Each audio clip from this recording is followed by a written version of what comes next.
Assalamualaikum warahmatullahi wabarakatuh. Beranda perempuan kembali menjumpai para sahabat. Kali ini kita membawakan suatu topik baru yang berjudul FOMO. Topik ini termasuk dalam tema parenting, new parenting. Apakah yang dimaksud dengan FOMO? FOMO, FOMO, singkatan dari fear of missing out. Artinya, perasaan cemas dan takut yang timbul dalam diri seseorang akibat ketinggalan sesuatu yang baru, seperti berita, tren, dan mode.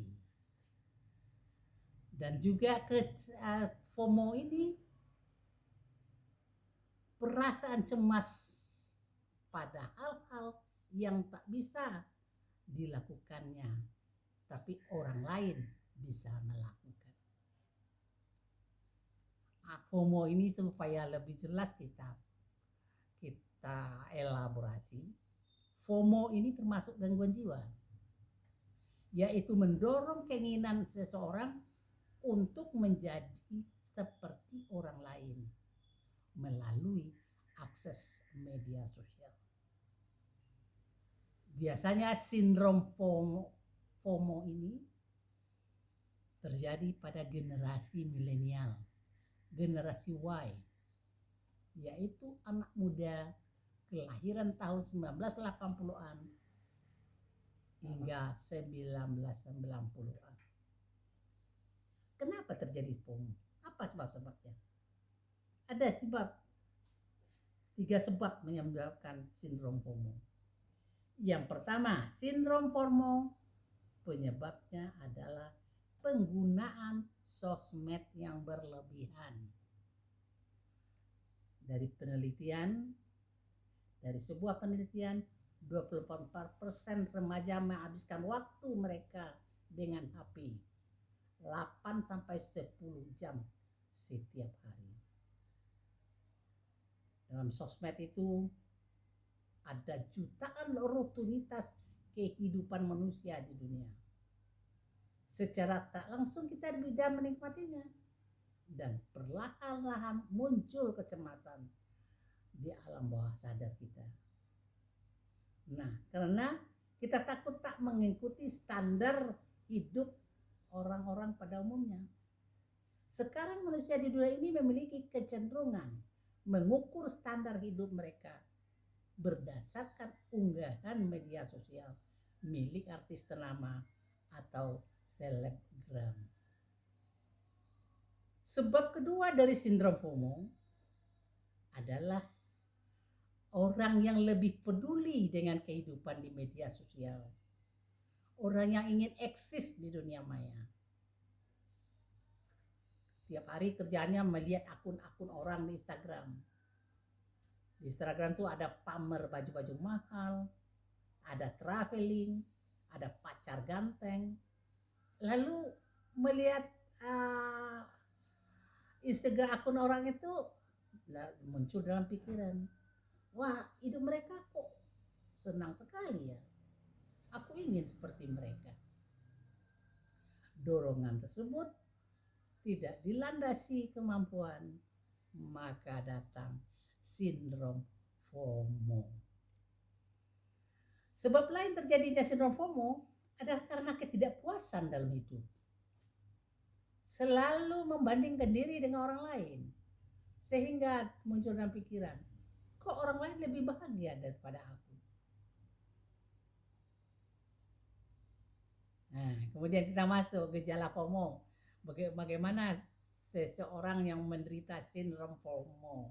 Apa sih gejalanya? Yang pertama, tangannya tak bisa lepas dari ponsel.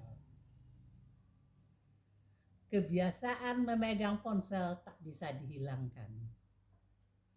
Dia merasa khawatir berlebihan saat tidak menggenggam ponsel. Takut sudah melewatkan banyak berita baru. Tidak mampu mengatur waktu bermain ponsel. hanya karena perasaan cemas akan kehilangan informasi. Orang yang menderita sindrom FOMO tidak peduli dengan kehidupan sosial di dunia nyata. Keinginannya hanya ingin eksis atau diakui orang lain di dunia maya. Dia terobsesi dengan cara hidup orang lain. Dia selalu pikir kehidupan orang lain lebih indah dari hidupnya. Nah, tahu enggak media sosial itu mampu mempengaruhi orang. Karena di media sosial akan ditampilkan sisi-sisi terbaik dari diri seseorang agar selalu dianggap sempurna oleh orang lain yang melihatnya. Dampak buruk FOMO, buruk bagi kesehatan, buruk bagi kehidupan sosial, dan buruk bagi finansial. Kalau buruk bagi kesehatan, dia mempengaruhi psikologis dan fisik.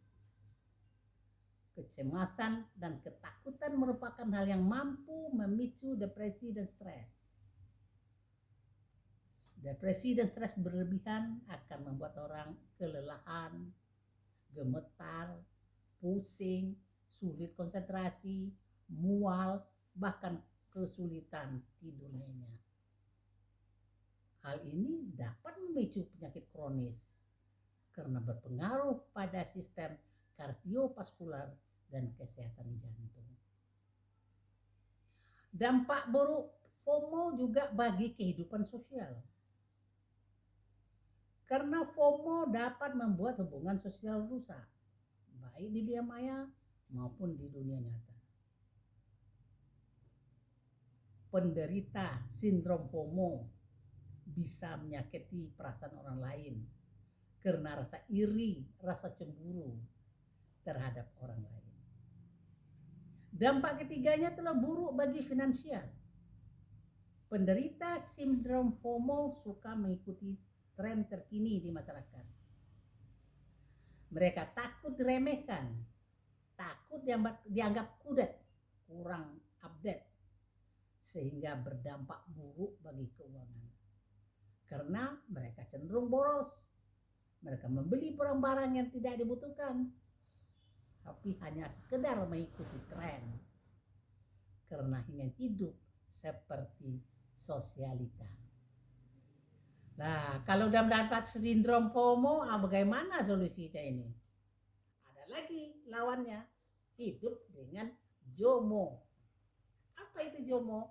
JOMO. JOMO adalah joy of missing out, yaitu gembira saja walaupun tidak mengikuti tren, walaupun ketinggalan informasi. Jadi orang hidup dengan JOMO, dia akan merasa selalu lega. Dia tidak peduli karena tidak mengikuti aktivitas tertentu. Nah, untuk hidup dengan JOMO atau untuk mengobati sindrom FOMO, lakukanlah hal-hal bermanfaat dalam kehidupan. Hidup yang baik adalah hidup yang bermanfaat bagi orang lain. Sampai di sini pembahasan kita tentang FOMO. Kita jumpa pada kesempatan lain dan dengan topik yang lain. Wabillahi taufiq wal hidayah. Assalamualaikum warahmatullahi wabarakatuh.